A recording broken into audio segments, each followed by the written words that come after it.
আমি আল্লাহ পাক রব্বুল আলামিন এই তাওয়াজুয়ের কারণে মান তাওয়াদা আলিল্লাহি রাফাহুল্লাহ, আমি আল্লাহর জন্য ছোট হয়েছে, আপনাকে সম্মান দিয়েছে, আপনি উঠতে বলছেন তো উঠে গেছে।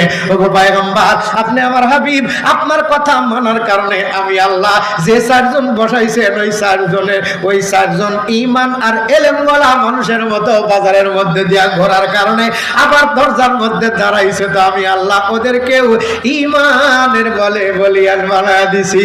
আমি আল্লাহর ইলমে লাদুন্নি ওদের সিনার ভিতরে আমি আল্লাহ ঢাইলা দিছি। আল্লাহ বড়, আল্লাহ বড়, এক আল্লাহর ইবাদত করো, 3 ফরজে গোসল করো, 4 ফরজে ওযু করো, 5 ওয়াক্ত নামাজ পড়ো, 6 উসুলে বয়ান শোনো। এই 6 উসুলে বয়ান শোনার একটা উসুল হইল বসে ওয়াজ শোনা, দাঁড়া থেকে ওয়াজ শোনা জায়েজ নাই। যারা পড়বে, আল্লাহর রাসূল বলেন মাজলিসু ফিকহিন খায়রুম মিন ইবাদাতি 60 সানা। ওয়াজ মাহফিলে বসলেই 60 থেকে 70 বছর নফল ইবাদতের সওয়াব। যারা ওয়াজ শুনে বসে গেছে 60 থেকে 70 বছর 1 ঘন্টা ওয়াজের সওয়াব পাইছে, দাঁড়া দাঁড়া যাওয়ার ওয়াজ শুনছে, ডিম কুরবানি করার সওয়াব পাইছে, খাসি না। যারা বসছে ওরা সান কবাইলা, এই কথা কোন ঠিক না মানে? ওরা সান কবাইলা বউ পিটা শ্বশুর বাড়িতে যায় নাই, কথা কোন ঠিক না মানে? কষ্ট পাইলেন আপনারা? রাগ করছেন? তোরা রাগ করলি তো করবো আরো বানাবো। কি কর তোরা রাগ করছো? তোদের ঠিক ভাড়া বানাবো, ধানের মধ্যে গায়ের আর কুটুমের মধ্যে ভাড়া। কেউ যদি কাউকে ভাড়া বানাইতে চায়, আশা করে বুঝতে হবে তার শালিটা খুব ঝগড়াটা কাউয়ার চাইতেও।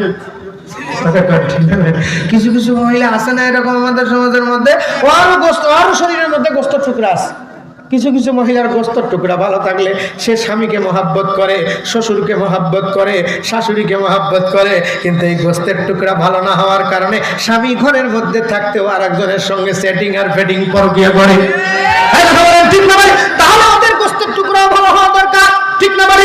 ঠিক গোস্তের টুকরা ভালো না থাকার কারণে যেমন স্বামীর হক আদায় করে না, স্বামীর হক অন্যের কাছে বেচা দেয়, তেমনি শ্বশুর শাশুড়ির হক আছে, এই হকটাকে নষ্ট করে স্বামীকে একেবারে আসলে বাঁধা রাখে।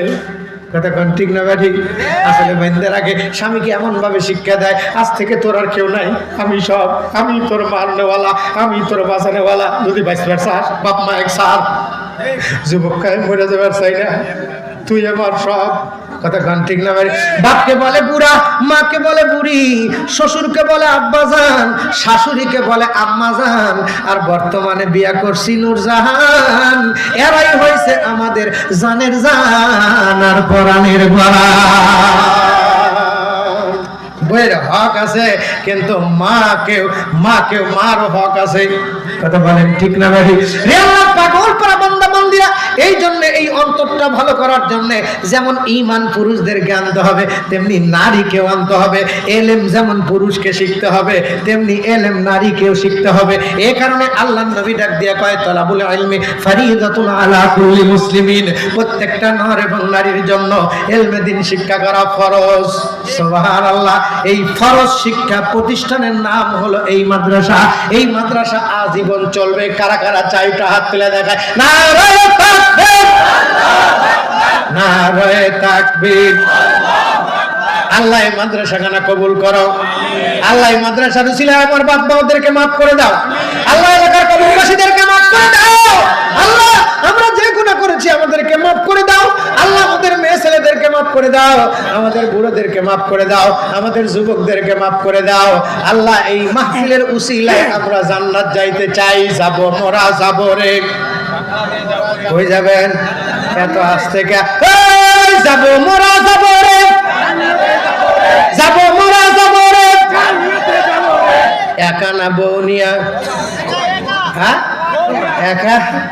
শ্বশুর বাড়িতে একলা গেলে খাবার দেয়, শালিরা যদি যায় আর ভাইরা যদি যায়, আপনি বউ নিয়ে যান নাই, দেখবেন আপনি পান নাই। ভাইরা আর শালিরা খায় যায়, দুলাভাই খাইলে তেমনি বৌতিয়া জান্নাতে গেলে ভেজাল।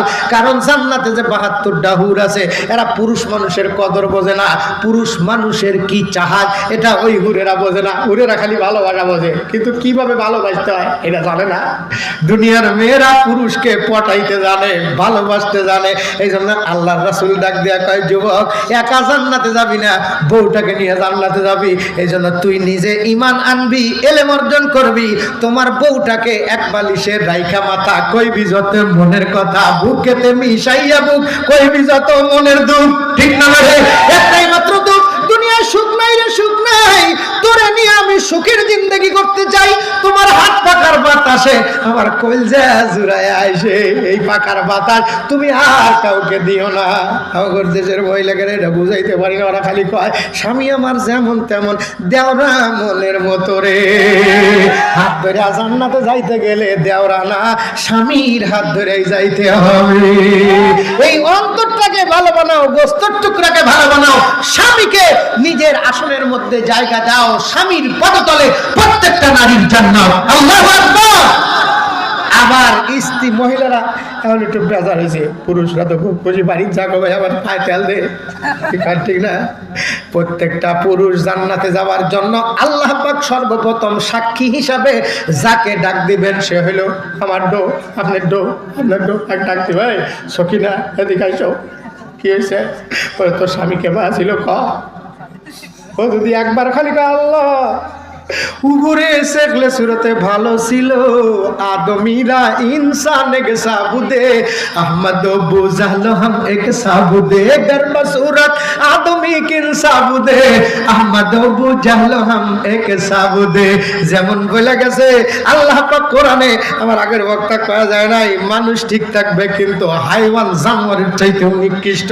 যে লোকটা বউ পিটায়, ওর কলজা ভালো না, ওর হাত ভালো না, ওর গুড্ডা ভালো না, ওর শরীর ভালো না, কি সুন্দর রূপওয়ালা বউ ঘরের মধ্যে থাকতেও সিটিং করে আর ফিটিং করে। শালি ডাক দেখা সিটিং লাগে ও দুলাভাই। আসলে তুই দুলাভাই যদি স্ত্রীর মাথায় হাত না দিয়া শালির মাথায় হাত দেয়, তুই ভদ্র দুলাভাই না, তুই সিটিং দুলাভাই। ঠিক না? ওর হক, ওর বোন শালিকা পর্যন্ত হক নাই। কথা বলেন ঠিক না ভাই? কি কারণে? এলেম না থাকার কারণে, ঈমান না থাকার কারণে। কোন দুলাভাই যদি স্ত্রীর ছোট বোনকে শুধু এইভাবে হাত ধরে একটু কু নজর দেয় যে হাতটা আমার বইয়ের চাইতে ডরো, ওই বউ তালাক দেবো, ওই বউ তালাক দেবো, অথচ একদিনও নিজের বিবিকে মিষ্টি খিলায় না, হাত ধরে ঘুরায় না, হালিকা খাল তালা হাত দেয়, সারা দিনাজপুর শহর ঘুরায়। কথা বলেন ঠিক না ভাই? কথা বলেন ঠিক না ভাই? এর জন্য এলিমেন্ট দরকার, ঈমানের দরকার, এটা এলিমেন্টের মার্কাজ। কথা বলেন ঠিক না ভাই? এ মার্কাজ চলবে, আমরা জান্নাতে যাব। যাব মোরা যাব রে, যাবে মোরা যাব রে, একা না বউ নিয়া, কি নিয়া যাব রে, আরো কি নিয়া যাব রে, যাব মোরা